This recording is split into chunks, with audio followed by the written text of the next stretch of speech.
plus years in the game, own her own stuff. Y'all give it up and welcome Amaya to the stage. Yeah, I want to see more of these types of events because these are the types of events that kind of like open doors and, paid homage for those that paved the way for us. So I'm going to be here, get to live with you guys, have something special in store. And are we doing a Q&A? We're going to do a quick Q&A real quick. Okay, cool. First off, you look amazing. Like, you have not aged. I know the whole vegan lifestyle, but you look amazing. Your skin is glowing. I appreciate it. And I'm sure you could still put on the same outfits from back in the day. Can I just tell you this, Maya, though? I used to sit in the mirror and do the dance to I'm Moving On. You know the cheerleading part? I still remember. Anybody else do that? You walk in on that. You did so much. You made so many memories for us for the 90s. And then you switched over and you own your own label. I remember watching the BET Awards the other day, and Tyler Perry spoke about owning your own stuff. And with you owning your own label, and you also being an artist, I know sometimes artists get conflicted because you want to stay true to your art, but then you have to also remember, like, I got to take care of my own business. Was it hard for you to just say, hey, I'm not going to do this label thing, own my own business, have my hands on everything, but also, like, still be creative? Because I know sometimes you can get out of that creative spot when you're in that business spot. That's funny. Well, I had an album leak in 2007 with my label, which prompted me to go into the independent space, which I had no clue about. And so I quickly had to learn what it was. And when you're in experiences that are different, it propels you to learn something that you don't know about and are not familiar with. And that's how I learned. I just jumped right into it. I said, I don't want to go to court. I'm not trying to spend hundreds of thousands of dollars fighting, and that's not the energy space that I want to be in. And so in that space, it was actually a blessing where I was able to, number one, learn how to engineer, produce my own albums, put together a great team of people behind the scenes, whether it's songwriters and managers, and kind of do it myself. And then it got addictive because I was creatively free to do whatever. When I did my first independent album, I actually came to Houston, Texas for the first time. Yeah. Dollar Bill right here in the building, who introduced me to Houston, Texas. Oh, Jay Prince. Yeah. Just in case I couldn't get out of my deal. You know what I'm saying? Because they don't play with Jay Prince. He's actually the very first black man in hip hop to own his own masters, and that's the first person that I went to, courtesy of Dollar right here, to sit down and talk business and learn how to do it from people that have done it, are respected in the game, and I modeled my label Planet 9 after Jay Prince, which everybody in this business has, from Cash Money to Young Money to Rockefeller to Rick Ross's label, and the list goes on. So I'm a woman, and I look at it as an advantage because we're very detail oriented. My mother is very organized, and when I got into the independent space, the business was kind of easy for me. But you want to spend most of your time being an artist. To answer your question, it works hand in hand, but it's kind of initially 90% business and then 10% artistry, but it's very necessary to handle the business so that everybody's taken care of financially with the royalties, the publishing, the mechanicals, because now all falls on you and a reflection of you as a person and your business. So that's what's been going on with me, really low key, under the radar for the last 11 independent years. Well, you were doing a lot of work overseas too, right, during that time, like the 11 years? Yeah. Mm-hmm.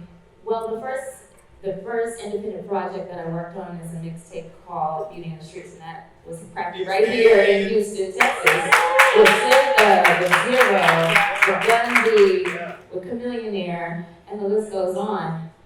But the very first project that actually came out independently was in Japan. And I included some of the producers that I worked with on Beauty in the Streets on the Japan album. And that was just a one territory release, and it was called Sugar and Spice. But my stopping grounds on my independent journey started right here, and in DC, where I'm from. If it doesn't feel like that, it's R&B. I'm just giving you a temperature check right now. Since we're talking 90s R&B, what's one of those songs, Maya, like your go-to song that you like to sing when you're just maybe in the shower or you just feeling it and to get in that space, that 90s song? What is that? Hey, as soon as I get home. That's one of my favorites. I love harmony. Yeah. And I just love the silky, sultry, vulnerable approach.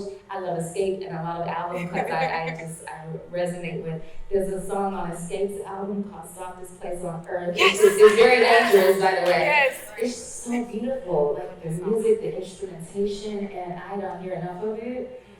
And it's just, that's the place that I create from nowadays. The latest albums I brought with me for you guys because they embody that 90s R&B. It has some 70s in there too because I love the 70s music. That's what I grew up on. I'm telling my age right now. But it's something special about music, and 90s embodied that because it made you feel. It made you feel conflicted, it made you feel vulnerable, it made you feel pain, it made you feel love. And I feel like it's lacking today, so I really appreciate if it don't feel like 90s R&B. I really appreciate it when it's like this. Your last project had, you always stay true to your sound. You know, with the industry moving so quickly and there's so many different sounds that are coming through as it pertains to R&B, you've managed to still keep that sound and have those ballads. Did you ever feel like, and you've never been that person, but conform to the sound so you can get your records on the charts how you had it back in the day? Well, when you go independent, you don't even focus on charts. Because getting on charts takes lots of money and funding, you know, and so, you know, radio and everything it's a very expensive game.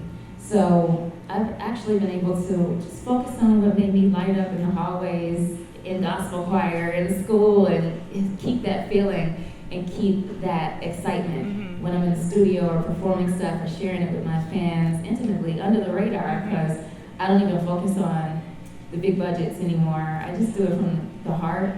But, you know, my fans are like, well, what's happening? How come you stopped making music? What's going on? But the core fans always know about the next project that's coming out, and they really resonated with it because it is R&B. I have played with the sounds of today too, but that stays on my mixtapes. My albums and EPs are, you know, R&B, acoustic, just music. Yeah. I wanted to shout out to on TKO, my boy Mars did a phenomenal job on the Vex on that too, so I gotta shout out to Mars for that. We're gonna be able to see you more frequently on TV because you have a new show coming out with some of the ladies, right? Yes, I was up to Kim last night. You know, it's been so long since she and I actually have been on stage together since, well, recently we just rekindled the old flame of Lady Marmalade in Kentucky. Oh, really? And we actually filmed her show, Girls Cruise, coming out July 15th on VH1.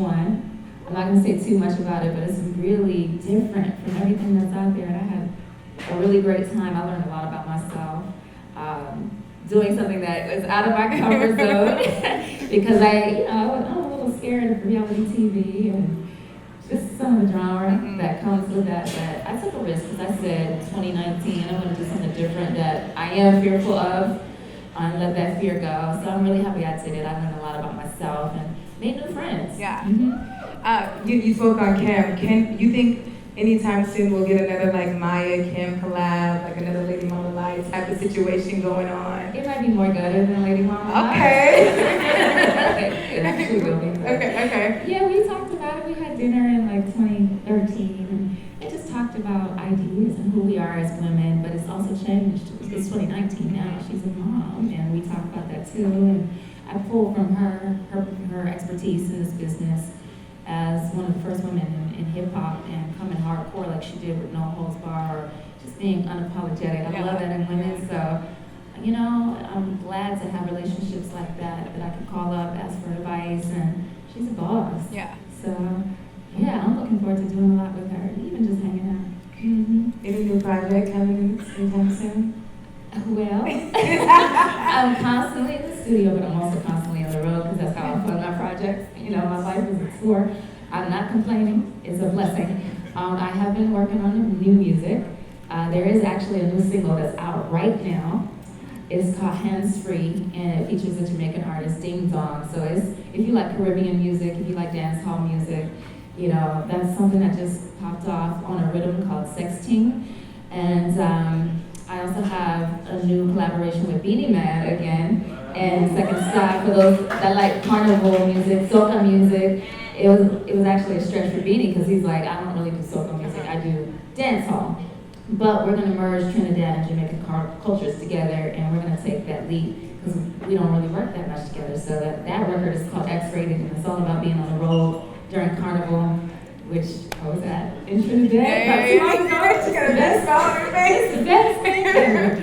So yeah, there's more music coming and something very, very soon. I'm really excited about it. I'm going to Jamaica really soon to shoot the video for it. But radio will get it as well. If it doesn't feel like 90s R&B, y'all give it up for Maya because I know we gotta wrap this thing up. We got some performances here tonight. Thank you so much for coming to us, Maya. Thank you guys. See you later.